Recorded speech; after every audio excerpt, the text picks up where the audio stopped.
जय हिंद दोस्तों, बहुत बहुत स्वागत है हमारे YouTube चैनल पर। दोस्तों, अगर आप एक इंडियन पर्सन हैं और आपके पास में एक वैलिड पासपोर्ट है तो आप कौन कौन सी कंट्री का बड़े ही आसानी से वीज़ा ले सकते हैं। दोस्तों, ज़िंदगी एक है, छोटी सी है, आपको घूमना चाहिए, आपको एक्सप्लोर करनी चाहिए चीज़ें। तो इस वीडियो के अंदर हम काफ़ी सारे देश के वीज़े आपको बताने वाले हैं, क्या कॉस्ट होती है, कितना टाइम होता है और कितना ईजिली आपको यहाँ पर मिल जाता है। तो सबसे पहले दोस्तों, अगर आप, मैंने बता दिया, इंडियन पासपोर्ट होल्ड करते हैं तो ये कंट्रीज़ में आपको क्विक वीज़ा एक्सेस मिल जाएगा। सबसे पहले हम बात करेंगे वियतनाम की। दोस्तों, जो एयर जेट है ये काफ़ी सस्ती होती है। अगर आपको किसी भी कंट्री में जाना, मैं अपना एक्सपीरियंस बताना चाहूँगा।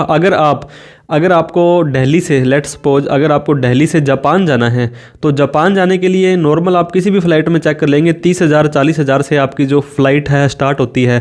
लेकिन आप वाया वियतनाम होके वियत एयर जेट के थ्रू जाएंगे तो अप्रोक्सीमेटली 20,000 रुपये की आपको एक तरफ की टिकट मिल जाएगी। तो वियतनाम एक अच्छी कंट्री है, यहाँ से आपको काफ़ी आगे की चीप फ्लाइट भी मिल जाती है। तो प्रोसेसिंग टाइम दोस्तों 3 से 5 दिन के अंदर आपको इसका वीज़ा मिल जाता है 30 डेज़ के लिए। वैसे तो इनके 3 महीने के लिए इनका दोस्तों 30 डेज़ सिंगल एंट्री होता है, इसके बाद में 30 डेज़ मल्टीपल एंट्री भी होता है, 3 मंथ का सिंगल एंट्री भी होता है और 3 मंथ का मल्टीपल एंट्री। वो तो आपके ऊपर डिपेंड करता है। लेकिन आप एक बार घूमने जाना चाहते हैं वहाँ पे तो सिर्फ आपके $25 लगने वाले हैं दोस्तों, जो कि 2080 2100 रुपये के अप्रोक्सीमेटली हो गए। 30 दिन का आपको वीज़ा मिल जाएगा, 3 से 5 दिन में वीज़ा का रिजल्ट आ जाएगा और ये वीज़ा का लिंक है, इसके थ्रू आप अपना वीज़ा अप्लाई खुद भी कर सकते हैं दोस्तों। बिल्कुल ही ईजी स्टेप यहाँ पे होता है। और दोस्तों, सभी कंट्रीज़ के वीज़ा अप्लाई करने के जो लिंक है वो मैं आपको डिस्क्रिप्शन में भी दे दूंगा। इसके बाद में जो अगली कंट्री है दोस्तों, भूटान है। आपको पता होगा, नेपाल हो गया, भूटान हो गया, थोड़े से गरीब देश जरूर है लेकिन वहाँ पर भी बहुत सारी चीज़ें देखने के लिए है। वहाँ पे अगर आप इंडियन पासपोर्ट होल्डर हैं तो आपको किसी भी तरह का वीज़ा नहीं लेना है। आपको क्या करना है, सीधी की सीधी आपको टिकट करानी है, आने की जाने की आप अपना होटल बुकिंग करवा सकते हैं और वहाँ पर ईजिली घूम के आ सकते हैं। इसके बाद बात करेंगे दोस्तों थाईलैंड भी अपने बीचेस के लिए, अपने मसाज के लिए यहाँ पे जाना जाता है। अगर आप थाईलैंड में घूमना जाना चाहते हैं तो दोस्तों, पहले थाईलैंड की कोई फ़ीस होती थी, वो थाई बाट होती थी 2200 अप्रोक्सीमेटली, जो कि आपकी लगभग उनके 2-2.5 रुपये एक बाट का होता है। तो 5,000 के अप्रोक्सीमेटली 4,500 रुपये लगते थे। लेकिन अब ये वीज़ा फ्री कर दिया है दोस्तों। ऑन अराइवल तो पहले ही था, मतलब आप वहाँ पे सीधा जाना है, आपको कोई वीज़ा नहीं लेना है। लेकिन ये वीज़ा अब फ्री भी हो गया है, ऑन अराइवल के साथ साथ में फ्री भी है इंडियंस के लिए। 10 नवंबर 2023 से 10 मई 2024 तक आप थाईलैंड का ऑन अराइवल फ्री के अंदर वीज़ा यूज़ कर सकते हैं। सिर्फ और सिर्फ आपको टिकट करवानी है और आपको थाईलैंड पहुँच जाना है। इसी के साथ ही दोस्तों, श्रीलंका, हमारे इंडिया का जो मैप आपको पता होगा उसके बिल्कुल लास्ट में यहाँ पे छिपता है। काफ़ी सारी यहाँ की जो आप यहाँ से कोई एयरपोर्ट है आसपास का, वहाँ से टिकट लेंगे तो 10,000 से कम की आपको टिकट भी मिल जाएगी इसकी। मैंने दिल्ली से चेक करी थी तो 11,000 रुपये की टिकट श्रीलंका की डायरेक्ट बता रही थी। इसका वीज़ा फ्री है, ऑन अराइवल है। 31 मार्च 2024 तक दोस्तों आप श्रीलंका के अंदर घूम के आ सकते हैं। एक अच्छी कंट्री है, काफ़ी चीज़ें यहाँ पर आपको एक्सप्लोर करने को मिलती है। इन सभी कंट्रीज़ में दोस्तों आप विजिट करते हैं तो आपकी अच्छी ट्रैवल हिस्ट्री बन जाती है। क्योंकि आपको पता होगा, अगर आप किसी अच्छी कंट्री का वीज़ा अप्लाई करना चाहते हैं, फॉर एग्जांपल अगर आप कनाडा, यूके, यूएसए, ऑस्ट्रेलिया, इन कंट्रियों का वीज़ा अप्लाई करना चाहते हैं तो आपको थोड़ी सी ट्रैवल हिस्ट्री होती है तो आपका प्लस पॉइंट होता है। तो इन कंट्रीज़ में आप इजीली घूम सकते हैं। कंबोडिया दोस्तों, ये भी प्रोसेसिंग टाइम 3 दिन का लेता है, वर्किंग डेज़ का। इसके 90 दिन का आपको वीज़ा मिल जाता है। इसकी फ़ीस भी दोस्तों अप्रोक्सीमेटली 3,000 है। और इस वीज़ा लिंक में जाएंगे, अगर आप ये लिंक काम नहीं भी कर रहा है तो आप सिंपली आप गूगल में उस कंट्री का नाम और वहाँ पर वीज़ा अप्लाई लिख देंगे तो भी आपको प्रॉपर लिंक मिल जाएगा। बहुत सारे हेल्प वहाँ पर आपको मिल जाती है। गूगल के ऊपर भी UAE दोस्तों, यूनाइटेड अरब एमिरेट, आपको मोस्टली तो यहाँ पे दुबई के नाम से ही लोग जानते हैं इसे। दुबई के अंदर आपको जाना है दोस्तों, एक 5 ईयर का मल्टीपल वीज़ा दुबई का और मिलता है आपको। जैसे मैंने वियतनाम का बताया था, आपको कोई भी फ़्लाइट दोस्तों डायरेक्ट लेनी होती है तो ये थोड़ी सी महंगी पड़ती है। तो आपको क्या करना पड़ता है, ये कंट्री में आएंगे, यहाँ से आप अपना चेंज करेंगे, फिर अगली कंट्री में जाएंगे। तो दुबई एक ऐसी कंट्री है दोस्तों जहाँ पे लगभग हर कंट्री की आपको यहाँ पे फ़्लाइट मिल जाएगी और बाकी कंट्री से आपको सस्ती भी मिल जाएंगी। तो आप अगर 5 ईयर का मल्टीपल एंट्री वीज़ा ले लेते हैं, इसके ऊपर भी डिटेल में वीडियो चाहिए तो हम आपको बना देंगे। अदरवाइज़ यहाँ पे हमने सिंगल एंट्री आपको बताई है, 60 दिन तक वैलिड होता है, 3-4-5 दिन में आपका वीज़ा आ जाता है। 7500 रुपये के अप्रोक्सीमेटली दोस्तों इसकी फ़ीस रहती है, जो कि $90 है, थोड़ी बहुत घटती रहती है। तो दोस्तों इस लिंक से आप अप्लाई कर सकते हैं। मैंने आपको बताया मल्टीपल, अगर आपके पास वीज़ा है 5 साल का और आप 1 साल बाद कहीं पे जाना चाहते हैं, सपोज करो यूके जाना चाहते हैं, यूएसए जाना चाहते हैं, तो आप यहाँ से सीधा दुबई चले जाइए। दुबई से आप अगली फ़्लाइट अपनी सर्च कर लीजिए, 1-2 दिन का आप दुबई में भी घूम सकते हैं, ताकि आपकी अच्छी वहाँ पर सस्ती फ़्लाइट आपको, चीपेस्ट फ़्लाइट आपको मिल जाए। इसके बाद में दोस्तों ओमान की बात करते हैं। अगर आपके पास में यूके का, यूएस का, कनाडा का, शेंगन का वीज़ा है तो आपको 1 से 3 दिन में वीज़ा मिल जाएगा दोस्तों, 30 दिन के लिए। इसकी जो टिकट है, जो सॉरी फीस है, इसकी 4300 रुपये होती है 10 दिन के लिए और 10,800 होती है 30 दिन के लिए।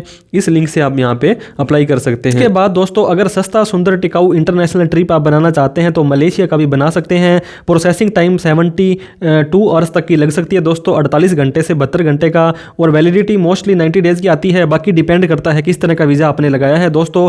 इसकी जो फीस थी पहले वो 3500 रुपये के अप्रोक्सीमेटली थी, लेकिन मलेशिया गवर्नमेंट ने दोस्तों इंडियंस के लिए ये फ्री ऑफ कॉस्ट कर दिया है। ये काफ़ी अच्छी बात है कि आपको वीज़े के चार्जेस नहीं लगेंगे, सिर्फ और सिर्फ आपको यहाँ से टिकट करवानी है और वहाँ पे चले जाना है दोस्तों। ऑन अराइवल आपका ये हो जाएगा और वहाँ पे किसी भी तरह की आपको जो वीज़ा फीस है वो भी नहीं देनी पड़ेगी। 31 दिसंबर 2024 तक दोस्तों आपके लिए मलेशिया की एंट्री इंडियन पीपल्स के लिए फ्री रहने वाली है। आप इसे ऑनलाइन भी अप्लाई कर सकते हैं और VFS के थ्रू भी आप अपना जो मलेशिया का टूरिस्ट वीज़ा है, जो कि स्टिकर वीज़ा होता है, वो अप्लाई करवा सकते हैं। लाओस होता है दोस्तों, इसका 3 से 8 दिन का बिजनेस डेज में आपको वीज़ा प्रोसेस हो जाता है। 60 दिन का वीज़ा मिलता है, मात्र 2100 रुपये इनकी फ़ीस है। ई वीज़ा आप यहाँ से अप्लाई कर सकते हैं। इसके बाद में दोस्तों साउथ अफ्रीका का भी 3 से 5 दिन का बिजनेस, थोड़ा सा हार्ड मान सकते हो आप इसे, लेकिन अगर आपकी अच्छी ट्रैवल हिस्ट्री है, अच्छी आपकी ITR है, अच्छा आपका बैंक स्टेटमेंट है, तो इजीली आपको साउथ अफ्रीका का वीज़ा मिल जाएगा। 90 दिन के लिए मिलेगा।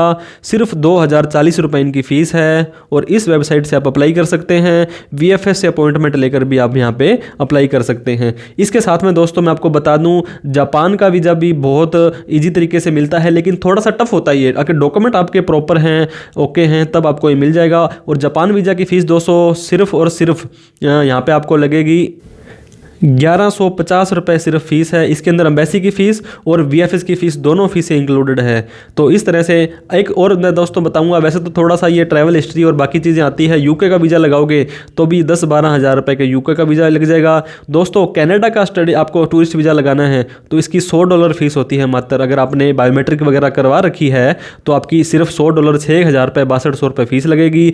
और मैं आपको डिस्क्लेमर दे दूँ दोस्तों, ये सारे के सारे टूरिस्ट वीज़ा के बारे में मैंने बताया है और मोस्ट ऑफ द कंट्रीज़ है दोस्तों वीज़ा ऑन अराइवल देती है। जैसे मैंने आपको बताया था, थाईलैंड हो गया, भूटान हो गया, या आपका इस तरह से कुछ कंट्रीज़ हैं। तो आप अपनी रिसर्च ज़रूर कर लें दोस्तों, आप सर्च कर लें। और फीस है थोड़ी बहुत ऊपर नीचे भी इनकी हो सकती है।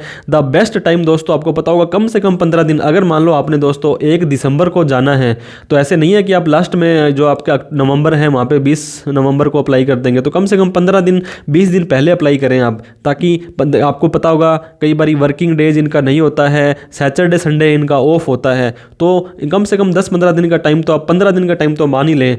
तो उस हिसाब से दोस्तों 15 दिसंबर को जाना है तो 1 दिसंबर से पहले पहले आप अप्लाई करते हैं। Some of the countries have a single entry, कुछ सिंगल एंट्री होती है जो कि एक बार जाएंगे तो वो आपका वीज़ा एक्सपायर हो जाएगा।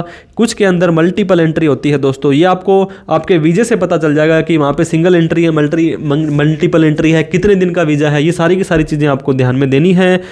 वीज़ा एप्लीकेशन रिक्वायर डॉक्यूमेंट दोस्तों आपको पता होगा, सबसे पहले तो आपका पासपोर्ट देना पड़ेगा आपको। पासपोर्ट के बिना तो आपका किसी भी तरह का वीज़ा नहीं लगेगा। और इसकी वैलिडिटी दोस्तों 6 मंथ होनी चाहिए। आपको पता होगा 10 ईयर के लिए जो पासपोर्ट आपका वैलिड होता है। अगर आपके 9.5 साल हो चुके हैं तो आप किसी भी देश का वीज़ा अप्लाई मत करें। आप या तो रिन्यूअल करवा लें या आप दोस्तों वेट करें, क्योंकि आपका वीज़ा लगने के चांसेस कम हो जाएंगे। इसके बाद में दोस्तों फ़्लाइट की टिकट होती है, होटल होता है, एकोमोडेशन, बैंक की डिटेल्स होती है और भी कई सारी चीज़ें। हर कंट्री की दोस्तों वहाँ पर आपको चेक लिस्ट भी मिल जाएगी। चेक लिस्ट का मतलब ये डॉक्यूमेंट हमें चाहिए और इन डॉक्यूमेंट के हिसाब से हमें आपको वीज़ा देना है। तो वैलिडिटी है वो तब मानी जाएगी जब आप उस देश में एंटर कर चुके हैं दोस्तों। अगर आप मान लो आपको 3 महीने का वीज़ा मिला, लेट्स सपोज 1 जनवरी को आपको वीज़ा मिला, आपका ये पहले तो वैलिडिटी होगी इसकी कि 30 दिन के लिए वैलिड है। तो जनवरी, फरवरी, मार्च, सपोज करो 30 मार्च तक आपका ये वीज़ा वैलिड है। अब क्या होगा दोस्तों, अगर आप 29 मार्च को भी वहाँ पे चले जाते हैं तो अब 30 दिन का अगर ये वीज़ा है तो 29 मार्च प्लस में 30 दिन तक आप उस देश में रह सकते हैं। मतलब वीज़ा एक तो आपकी वैलिडिटी अलग होती है और वहाँ पे एंटर करने के बाद की जो आपको टाइम मिलेगा वो दोस्तों अलग होता है। Visa fees in most countries usually non refundable. दोस्तों एक बार आपने फीस भर दी तो वापस नहीं आती है। अगर आपकी एप्लीकेशन रिजेक्ट हो जाती है, आपको पता होगा 100% तो वीज़ा दोस्तों किसी भी कंट्री का सक्सेस रेट नहीं होता है। अगर आपका वीज़ा किसी 1% भी किसी कारण से रिजेक्ट हो जाता है तो फीस आपको वापस नहीं मिलेगी। For more country like UAE if Indians have a valid Schengen UK. अगर दोस्तों आपके पास में शेंगन वीज़ा है, यूके वीज़ा है, यूएस वीज़ा है, तो आप उन कंट्री में बिना किसी अलग वीज़े के भी जा सकते हैं। ये बहुत अच्छी बात है दोस्त। जैसे कि मेरे पास, मैंने भी स्टडी किया था इसको, मेरे पास में यूके का टूरिस्ट वीज़ा है दोस्तों, 6 मंथ का मल्टीपल एंट्री है। तो क्या होगा, इस वीज़े की सहायता से मैं यूएई दुबई में भी जा सकता हूं और काफ़ी सारी और कंट्रियां हैं वहां पे भी मैं विजिट कर सकता हूं। तो इस तरह से दोस्तों आप अपनी अच्छी प्रोफाइल बनाइए दोस्तों। प्रोफाइल का मतलब क्या होगा, आपकी इनकम का प्रूफ आईटीआर, आपके फंड्स का प्रूफ आपके बैंक, और आपकी जॉब या बिजनेस का प्रूफ है। सिर्फ यही डॉक्यूमेंट आप अच्छे से बना लेते हैं, बाकी सारी की सारी चीज़ें मिल जाएंगी दोस्तों। होटल बुकिंग हो जाएगी, टिकट हो जाएगी, आइटनरी हो जाएगी, आपकी कवर लेटर हो जाएगा, ये सारी चीज़ें हो जाएंगी। बस आप आईटीआर, बैंक स्टेटमेंट और बिजनेस या जॉब जो करते हैं इनको अगर ढंग से मेंटेन करेंगे तो मैं 100% आपको गारंटी देता हूं कि आपका वीज़ा सक्सेस होगा ही होगा। अगर हमसे कोई भी हेल्प चाहिए हो दोस्तों तो आप हमें कमेंट कर सकते हैं। हमारे सोशल मीडिया हैंडल्स हैं दोस्तों, वहाँ पर आप हमें मैसेज कर सकते हैं। किसी भी तरह की हेल्प चाहिए हो कोई डॉक्यूमेंट बनाने में तो हम आपको हेल्प करने में हमें खुशी होगी। अभी तक हमें सब्सक्राइब नहीं किया तो प्लीज़ सब्सक्राइब कर लें। सनी फनी ब्लॉग्स के अंदर दोस्तों हम इस तरह की इन्फॉर्मेटिव वीडियो आपके लिए लाते रहते हैं। वीडियो को लाइक ज़रूर करें, इस वीडियो को शेयर करें। जो अपनी ट्रैवल हिस्ट्री बनाना चाहते हैं दोस्तों, ट्रैवल हिस्ट्री के लिए कंट्रीज़ बहुत अच्छी हैं और आने वाले टाइम में और भी कंट्रीज़ को हम एक्सप्लोर करेंगे। Visa on arrival, free visa, और भी जैसे हमने न्यूजीलैंड के ऊपर ऑलरेडी वीडियो बना रखी है दोस्तों, यूके के ऊपर हमने ऑलरेडी वीडियो बना रखी है, कनाडा का दोस्तों हमने वीज़ा ऑलरेडी अप्लाई कर रखा है। तो काफ़ी सारी कंट्रीज़, ऑस्ट्रेलिया का वीज़ा हमारे पास में है। तो वीडियो देखने के लिए बहुत बहुत धन्यवाद, thank you so much. Japan में आपको पता होगा हम 3 बार तो जाके आ चुके हैं और 4th टाइम हमारा वीज़ा लगा हुआ है, उसके ऊपर भी हम डिटेल में वीडियो बनाएंगे। वीडियो देखने के लिए बहुत बहुत धन्यवाद, थैंक यू सो मच। जय हिंद, जय भारत।